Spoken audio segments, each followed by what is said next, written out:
El día de hoy haremos un viaje hasta Perú para conocer un pequeño poblado que se dice ser la tierra del contacto extraterrestre. 7 horas de vuelo desde México hasta la capital peruana me hizo reflexionar sobre la historia de la ufología y el cómo en ciertas partes del mundo es una realidad indiscutible. Eso precisamente quería investigar en el pueblo llamado Chilca. Chilca, el pueblo de los extraterrestres. A hora y media de Lima se encuentra Chilca, un pueblo a la orilla del mar. Durante el camino pueden apreciarse dunas y constantes tonos arenosos. Pareciera un lugar alejado completamente de lo urbano, pero cercano a una civilización venida de las estrellas. Se me indicó que en el centro de este pueblo se encuentra el Museo del OVNI, en donde podríamos encontrar los datos que estaba buscando, por lo que una motocicleta modificada para servir como taxi nos llevaría entre las calles hasta el museo, evitándonos caminar sobre los potentes rayos del sol. Es el Museo Cultural de Chilca, pero dentro de sus muros lo que más salta a la vista es la historia del pueblo, narrada desde los sucesos ufológicos que le han dado identidad. Una serie de figuras prehispánicas exhibidas dan cuenta de la supuesta ocupación extraterrestre en el pasado. Diversas figuras en forma de platillo pudieran hacer alusión a los avistamientos ufológicos que sucedieron en la antigüedad, y es que para Víctor Tumay, cronista de la historia de Chilca, fue una raza de extraterrestres venida de Ganímedes quienes hicieron contacto con los antepasados de este lugar. Prueba de ello son figuras extrañas descubiertas en antiguas telas, pinturas en la arcilla o representaciones en barro con forma humanoide. En el museo podemos apreciar una maqueta del territorio de Chilca y los lugares de contacto. Y es que al parecer los seres de Ganímedes siguen regresando a esta tierra, y para ser más exacto, en la zona de la playa, el área conocida como la Palapa o el Cerro de la Estrella. Pero lo más revelador es que se asegura que regresan porque instalaron una base submarina extraterrestre en el interior del mar. Según el cronista, estos seres han dejado saber su nombre y se les conoce como morleanos. Así también dentro de Chilca existen zonas de energía, áreas de aterrizaje y lugares de avistamientos, porque al parecer en esta área existe una especie de portal que hace viajar a los seres de las estrellas a diferentes partes del mundo que se encontrarían conectados. La historia sobre el pueblo de los extraterrestres es tan aceptada que los mismos periódicos locales y de fuera le dan espacio a las noticias que surgen en este lugar desde hace décadas. Víctor Tumay no solo ha montado el museo para explicar la historia, sino que además realiza obras artísticas basadas en los avistamientos y encuentros que se han dado en la zona, por lo que podemos ver una variedad de cuadros con naves alienígenas y humanoides en las playas de la región. Para mí, es interesante cómo se ha construido toda una historia en base a seres venidos de otros planetas, para dar explicación al pasado y a las cosas inexplicables que la gente ha experimentado en esta región. Es tanta la aceptación de los pobladores que ha formado parte de su identidad y con orgullo relatan esta idea alienígena. Si bien todo esto pudiera ser mero folclore y mitos, la verdad es que Chilca igualmente es mágica y su historia merece ser contada. Por el momento me despido de la tierra de los extraterrestres, pero me llevo una grata experiencia que recordaré por mucho tiempo. La ufología está construida por infinidad de historias increíbles que dejaron huella en aquellas personas que tuvieron encuentros con seres desconocidos. Uno de los casos más importantes y el más recordado en Brasil es el caso Varginha. El día de hoy recordaremos esa historia.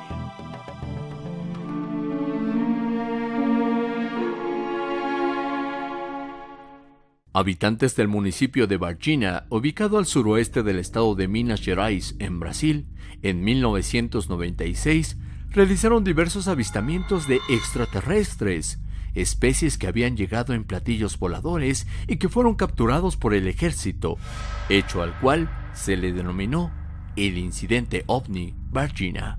El primer testimonio fue dado por una pareja en la madrugada del 20 de enero, asegurando que mientras dormían, los despertó un fuerte ruido hecho por los animales de su granja, por lo que decidieron salir a inspeccionar su hogar, Al salir, encontraron que las vacas corrían alrededor de la casa desorientadas, y fue entonces cuando miraron al cielo y se percataron que un objeto volaba, el cual era de gran tamaño, color gris y tenía humo, sin ningún tipo de luz y no emitía ruido. Después de unos instantes, el objeto desapareció y asustados dieron aviso a las autoridades sobre aquel inquietante ovni en el cielo.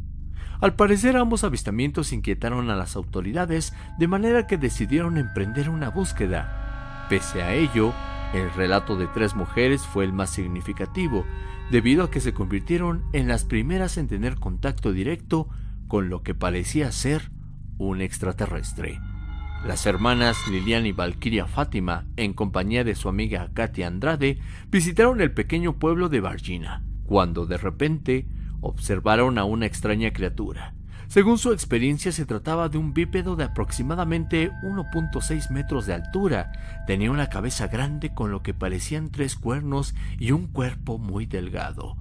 Su piel era grasienta, de color marrón, con pies en forma de V y con los brazos metidos entre sus rodillas.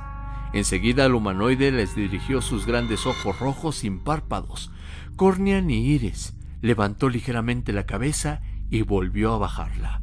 La criatura estaba cerca de la pared de un garage a unos 7 metros de ellas y parecía tener dificultades al mantener su equilibrio, lo cual las llevó a pensar que se encontraba herida o enferma. Ese día las autoridades reportaron la captura de 2 criaturas con las descripciones que habían dado las hermanas, en donde al parecer los bomberos habían acudido al lugar y lograron trasladar a los 2 humanoides a hospitales para que se iniciara una investigación y así descubrir de qué tipo de seres se trataba. Se dice que el primero fue capturado por la mañana y fue llevado a la escuela de sargentos de 3 Corazones, un pueblo al sureste de Varginha, pero ninguna de las autoridades que intervinieron en el caso reveló lo que ocurrió después. Solo se supo que un policía que estuvo presente en la captura había sido herido por la criatura. La segunda especie fue internada en el Hospital Regional de Humanitas de Varginha en las últimas horas de la tarde, aunque testigos dijeron que el extraterrestre fue llevado muerto al hospital. Las mismas personas presentes también dijeron que el extraño ser tenía 3 dedos y 3 protuberancias en la frente. No tenía órganos sexuales, ni pezones, ni ombligo. Parecía tener lesionadas las articulaciones en sus piernas arrugadas y su piel coincidía con las descripciones, ya que era de color marrón y textura aceitosa. Después de este hecho, avistamientos extraterrestres comenzaron a aparecer en todo Varginha. Gracias a este suceso, en el estado de Minas Gerais, se construyó una torre de agua en forma de disco de 20 metros de altura, que funciona como un depósito de líquido, estructura que fue construida en 2001 y recibió el nombre de Nave Espacial de Varginha, la cual permanece como un recuerdo del conocido incidente ovni en ese lugar. Este es uno de los casos más importantes de la ufología debido al número de personas que fueron involucradas en este suceso en Varginha. Caso que seguramente pudiera volverse a repetir en alguna otra ciudad de Latinoamérica, por lo que estaremos muy al pendiente por si sucede otra vez. El misterio de Tajín. Al norte del estado de Veracruz existe una ciudad perdida, abandonada en el 1230 después de Cristo. No hay códices que hallados cuenten la historia de este increíble lugar. La maleza cubrió la explanada, templos, hogares, y devoró por completo lo que algún día una civilización había formado, permaneciendo en silencio, solo custodiada por los montes. Pero fue redescubierta en 1785, cuando se buscaban zonas de plantío de tabaco ilegales.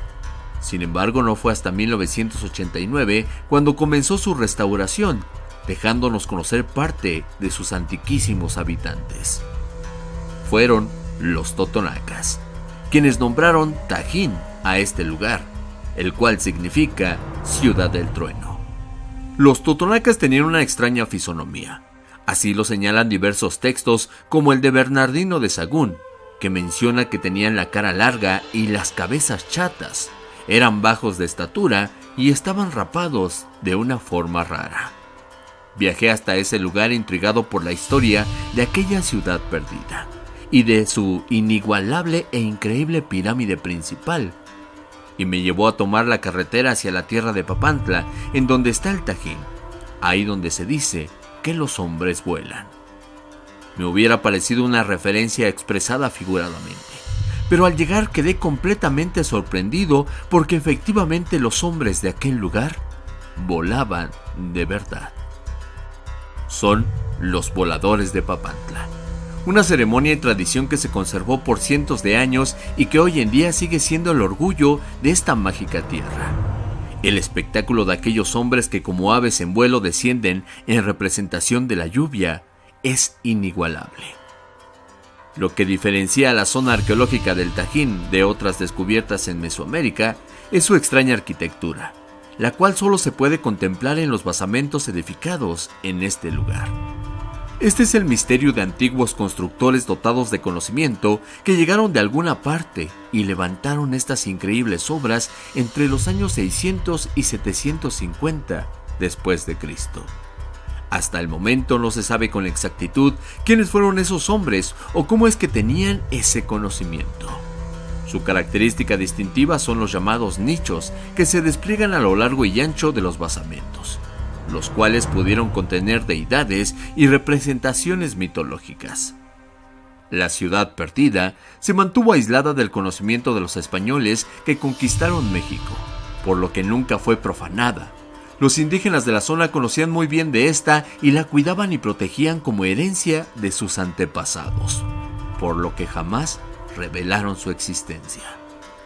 Es hasta su redescubrimiento que europeos interesados comienzan las expediciones, entre ellos el conocido y distinguido Alejandro von Humboldt, quien quedó impresionado por aquellas ruinas de la pirámide de los nichos, e hizo una descripción de ella en su ensayo político sobre el reino de la Nueva España.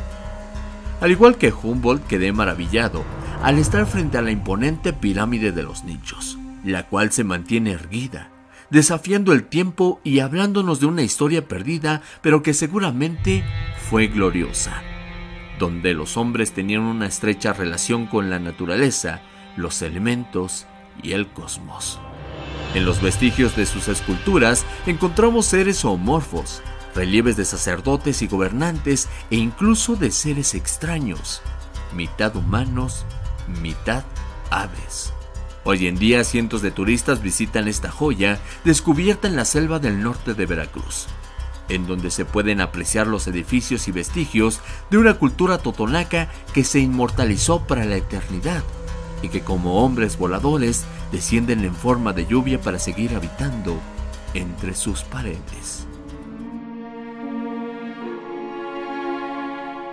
Bajo la tierra en Latinoamérica yacen un sinfín de misterios que se mantienen ocultos, pero que a veces salen a la luz dejándonos atónitos por las increíbles historias que guardan en sus entrañas.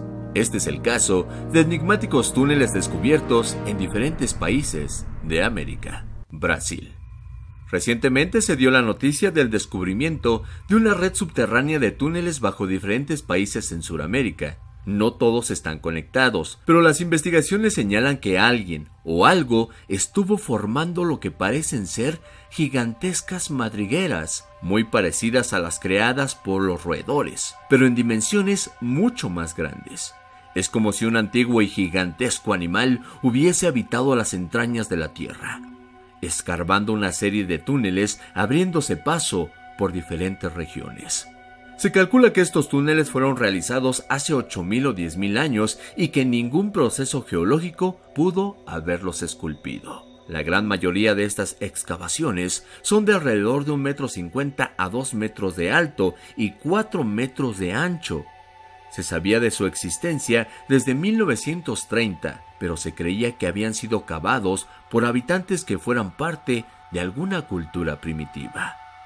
Sin embargo, estudios más recientes encontraron lo que serían posibles garras marcadas en la tierra, por lo que se realizaron teorías como la que menciona que pudieran haber sido gigantescas madrigueras de un animal prehistórico. Esto ha creado un gran misterio, no solo para los científicos, sino para el mundo entero. Perú. Bajo la ciudad de Lima, en Perú, se oculta una antigua historia escrita en forma subterránea. Esta es poco conocida. Es un lugar de los muertos, de los cementerios y de los pasajes o galerías que se encuentran por debajo de la gran ciudad, por las que hoy transitan miles de vehículos. Es una red de túneles poco conocidos. Una antigua Lima sumergida que está siendo descubierta. Durante los años virreinales, alguien llamó a Lima la ciudad convento, no solo por la gran devoción de los limeños, sino por la gran cantidad de iglesias, conventos y monasterios que albergaba la ciudad de los reyes. Cada congregación edificaba su templo. De allí la gran cantidad de iglesias que vemos hoy en aquella ciudad. Se dice que una red de túneles bajo estas construcciones que comunicaban a diferentes puntos de la ciudad y también tenían diferentes usos. Parte de eso son las macabras catacumbas, en donde podemos observar osamentas y restos humanos que nos hablan de aquella Lima subterránea, la cual aún ahí existe, esperando ser redescubierta. México. No todos los túneles guardan los mismos misterios. Latinoamérica es tan rica en historia y cultura que en cada país se genera un enigma propio, como lo es en México, donde existe bajo la imponente pirámide del Sol una cueva sagrada ubicada a 6 metros bajo tierra. La investigación sugiere que pudiera tratarse de algún complejo diseñado como parte de las megaestructuras, teniendo relación directa con los ritos celebrados en cada basamento piramidal. Es así que los datos arqueológicos indican que la cueva bajo la pirámide fue un antiguo túnel excavado completamente por los teotihuacanos, probablemente para depositar los restos de su máxima autoridad. Otras teorías señalan descubrimientos en otras zonas arqueológicas. Por ejemplo, en la Pirámide del Sol, donde aún se encuentran entierros, ofrendas y tesoros en lugares todavía inexplorados. Y quizá también una red de túneles que pudieran comunicar a esta con algunos otros antiguos puntos importantes de aquella ciudadela. Historias y descubrimientos como estos siguen llenándonos de asombro. Y es que estos son solo algunos de las decenas de túneles descubiertos en América Latina. Como vimos, algunos pueden ser una antigua ciudad subterránea, o madrigueras de algún gigantesco animal desconocido, o parte de algún ritual prehispánico. ¿Ustedes qué opinan?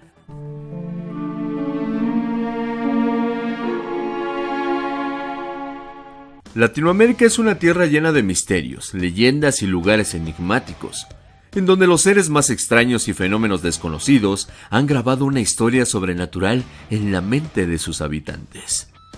Como si se tratara de una especie de portal dimensional, algunos lugares son especialmente conocidos por las increíbles historias ocurridas allí.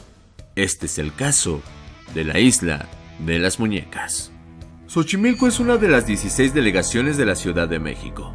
En la era prehispánica, la única forma de transportarse era sobre balsas y abastecía con recursos al Imperio Mexica. Desde entonces pareciera que este lugar estaba destinado a ser extraño. Durante la época prehispánica se creía que existía un espíritu de una mujer que cuando se aparecía flotando a los desprevenidos sobre el agua, emitía un alarido tan angustiante y tenebroso que todos los habitantes de aquel entonces vivían atemorizados. Es la leyenda que hoy se conoce como La Llorona. El tiempo ha pasado y ahora los canales se han oscurecido. La mancha urbana ha alcanzado este pedazo de historia y lo ha convertido en un lugar turístico, por donde navegan las llamadas trajineras. Pero en su naturaleza no ha cambiado nada. Tan es así que se siguen añadiendo historias macabras sobre el agua, mismas que todos los años reclama vidas y surgen las tragedias cuando por descuido o alguna otra circunstancia, las personas mueren ahogadas. En 1950, frente a la chinampa del señor Julián Santana, ocurrió una de estas tragedias. Una joven murió ahogada, reclamada por el canal. Por tradición religiosa, el señor Julián Santana puso una cruz en el lugar. Sin embargo, parece que la cruz había servido de una marca sobrenatural, ya que desde aquel día por las noches, el espíritu de la mujer atormentaba al señor Julián, por lo que comenzó a vivir con gran temor cada vez que anochecía. Por lo tanto, para contrarrestar el espanto de aquel espíritu, comenzó a juntar muñecas viejas que se encontraban tiradas o abandonadas en la basura, y comenzó a ponerlas sobre los árboles cercanos a la cruz, para espantar al espíritu de aquella mujer que le aterraba cuando salía de entre las aguas para penar. Al parecer, estas muñecas abandonadas, sucias, rotas, deformes, de alguna manera estaban ahuyentando a aquel fantasma, quizá por la energía que éstas habían acumulado a lo largo del tiempo, o quizá porque éstas mismas contenían algo sobrenatural. Lo cierto es que aquella chinampa de Xochimilco comenzó a ser sumamente tétrica. Era un portal al más allá, donde el terror mismo se apoderaba de la vivienda del señor Julián sin que nadie pudiera hacer nada. Por eso mismo, con el paso del tiempo, recogió tantas muñecas que de repente se vio rodeada de tantas que su chinampa se había convertido en la isla de las muñecas. Es curioso que, de principio, las muñecas servían para ahuyentar a un fantasma, pero parece que el lugar se ha llenado de sucesos paranormales atraídos por cada muñeca nueva que llega hasta ahí. Así que las historias de terror continuaron, pero ahora las protagonistas eran las muñecas. El destino es tan inesperado y lo sobrenatural tan inentendible que sucedió que don Julián Santana murió en el mismo lugar que aquella joven, y de la misma manera, después de desplomarse por un paro cardíaco. Es como si aquel espíritu hubiera reclamado la vida de aquel hombre que lo único que tenía era miedo. Don Julián se fue no sin antes dejar un legado de anécdotas sobre momentos espeluznantes que vivió con las muñecas con las que se había rodeado. No puedo ni siquiera imaginar lo que sentía al ver que por las noches alguna de esas muñecas se moviera, o escuchar a risas infantiles a mitad de la madrugada. Atraído por esta impresionante historia de terror, arribé a aquella chinampa donde ahora cuida a su sobrino, el cual me contó la historia y me permitió dar un recorrido. La sensación de ser observado es inevitable, y los escalofríos al mirar aquellas tétricas muñecas también. Estar parado frente a la cruz donde murió primero la joven y después el dueño de este lugar me hace pensar en lo difícil que fue la vida y destino de estas dos personas, que la historia los unió para formar una de las leyendas más famosas de la Ciudad de México. Tanto que anualmente cientos de turistas de todo el mundo llegan a este lugar por aquellos fríos y amenazantes canales, para poner un pie sobre esta isla única en el planeta, la cual está estigmatizada por la desgracia y el terror. Así es la verdadera historia de la isla de las muñecas. La leyenda del aterrador sanatorio Durán. En esta nueva aventura en busca de los misterios del mundo, hice el viaje hasta Costa Rica para conocer personalmente el supuesto lugar más embrujado de aquel país, el Sanatorio Durán. Al llegar a San José, capital del país, con tan solo preguntar por este tétrico lugar, la mayoría de la gente rápidamente comenzaba a contar una historia relacionada con el sanatorio. Al parecer, no solo la popularidad de la leyenda es la que conocían los costarricenses, sino que aquel sitio se había convertido en un lugar turístico, y muchos habían tenido el infortunio de experimentar sucesos sobrenaturales.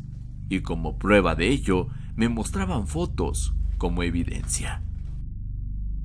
Tomé camino rumbo a Cartago, donde en lo más alejado de aquel lugar se había construido en 1918 un sanatorio para albergar a los caídos en desgracia por la llamada peste blanca o tuberculosis, construido por el médico Carlos Durán Cartín, nombre que igualmente se le dio al sanatorio. Al llegar a aquel lugar, me transporté en el tiempo al observar que la construcción y diversos objetos habían quedado incólumes al paso del tiempo. Sin duda era un lugar muy solitario y antiguo, y la primera sensación que tuve al entrar fue de mucho frío, cosa curiosa, ya que Costa Rica es muy calurosa. La historia cuenta que la hija del doctor Carlos Durán padeció tuberculosis y en Centroamérica no existían hospitales para tratar la enfermedad, por lo que después de algunos años el doctor Carlos Durán emprendió estas instalaciones para el tratamiento de la enfermedad. Es por eso que en primera instancia el lugar buscaba sanar a las personas enfermas, pero en el camino cientos fallecieron entre sus paredes. El lugar de a poco comenzó a convertirse en un verdadero sanatorio de muerte. A pesar del tiempo, las instalaciones aún mantenían algunos letreros de lo que antiguamente fue, como el cuarto de rayos X, en donde la oscuridad y el olor a humedad inmediatamente te dan la bienvenida, si te atreves a entrar. Sobre las paredes impresiona ver los miles de mensajes, expresiones o palabras que la gente ha plasmado a lo largo de los años. Muchas de estas por los visitantes. Sin embargo, entre este mar de escritura, no pude reconocer si alguna fue escrita por un antiguo paciente. Buscaba señales que pudiera relacionar con los relatos antiguos que decían que diversos pacientes fueron testigos de la aparición de una monja que durante la noche deambulaba por los pasillos y a veces entraba a las habitaciones de los enfermos. Es la misma que muchos en la actualidad reportan haber fotografiado. Algunas de esas fotografías me fueron entregadas como evidencia de que este lugar en realidad nunca está solo.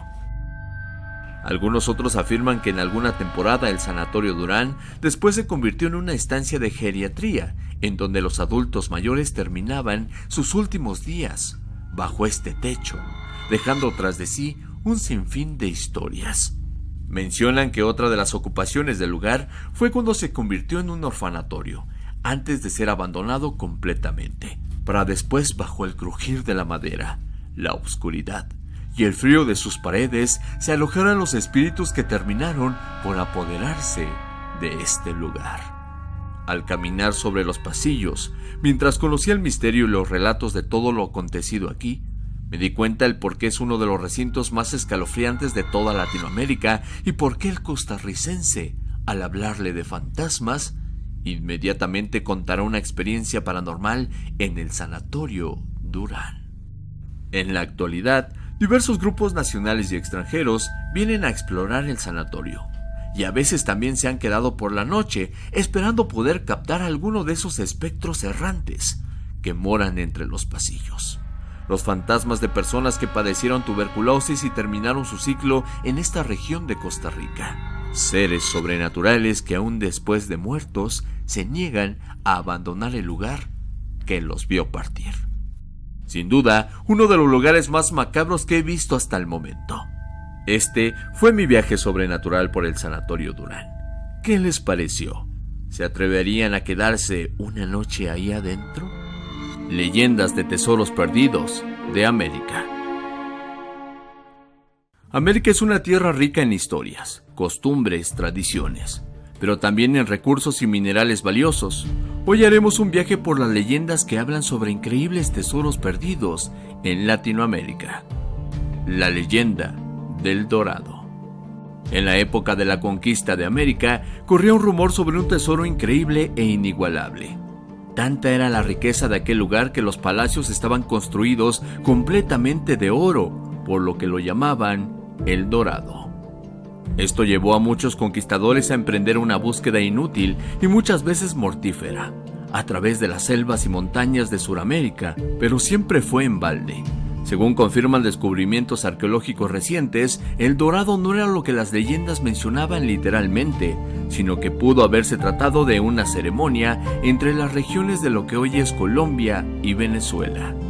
Se dice que el Dorado en realidad no era un lugar, sino un gobernante precolombino que supuestamente se bañaba en oro de pies a cabeza cada mañana y hacía ofrendas a la laguna sagrada. Como haya sido, los españoles jamás descubrieron ese increíble tesoro, pero la leyenda permaneció para la eternidad. La leyenda del tesoro perdido de Moctezuma. El conquistador Hernán Cortés se había internado hacia el corazón del Imperio Azteca, sumando aliados para su causa y derrotando en muchos casos a las tribus vasallas del Imperio Azteca. Hasta que el 8 de noviembre de 1519 tuvo lugar al fin en la capital azteca el deseado encuentro entre Hernán Cortés y Moctezuma II. Tlatoani estaba considerado como un gran monarca debido a su reforma de la administración central y del sistema tributario. Los frutos de su reinado fueron ricos y las arcas estaban repletas cuando llegó Cortés, por lo que la capital azteca resguardaba un tesoro inimaginable. Fue entonces cuando, en ausencia de Cortés, Pedro de Alvarado comenzó a tener excesos, se apoderó del tesoro y ordenó la muerte de varios mexicas, por lo que tuvo que escapar junto con sus hombres y aliados. Es aquí cuando se narra que en la huida fueron masacrados los españoles que escapaban cargando grandes cantidades del oro de Moctezuma, pero encontraron la muerte en los canales de la Gran Tenochtitlán, cayendo los cuerpos al lago y hundiéndose con el oro, perdiéndose para siempre. Leyenda del Tesoro de Lima. En esta extraña leyenda se dice que un 22 de octubre de 1820, William Thompson recibió una orden de la corona española cuando Perú vivía a los albores de la Guerra de Independencia y Lima ya no era un lugar seguro para las riquezas de la madre patria. Así que el capitán Thompson era el encargado de zarpar rumbo a México y de llevar consigo 24 baúles llenos de monedas de oro y plata, diamantes, joyas y una enorme estatua dorada de la Virgen. Thompson entonces decidió robar la fortuna e involucró a sus marineros a pesar del castigo de muerte que les esperaba por tal delito. Por lo tanto, decidieron esconder el tesoro en una de las islas desiertas, llamada la Isla de Cocos, mientras se ocultaban en Panamá para después repartir el botín. Pero no contaban con que un navío había sido mandado a seguirlos para cuidar el tesoro, por lo que después fueron alcanzados y asesinados. Solo 3 de los tripulantes sobrevivieron lo suficiente para revelar que el tesoro había sido escondido en la Isla de Cocos, pero finalmente no pudieron guiarlos hasta aquel lugar, quedando aquella fortuna enterrada en un lugar desconocido de aquella isla desierta. Riquezas inimaginables que fueron concentradas en las antiguas capitales prehispánicas y posteriormente en el reinado español de América, finalmente no fueron para nadie. Era tanta la codicia de los conquistadores que el destino quiso que aquellos tesoros fueran reclamados por la misma tierra, como un símbolo de pertenencia de los primeros herederos de esta maravillosa tierra.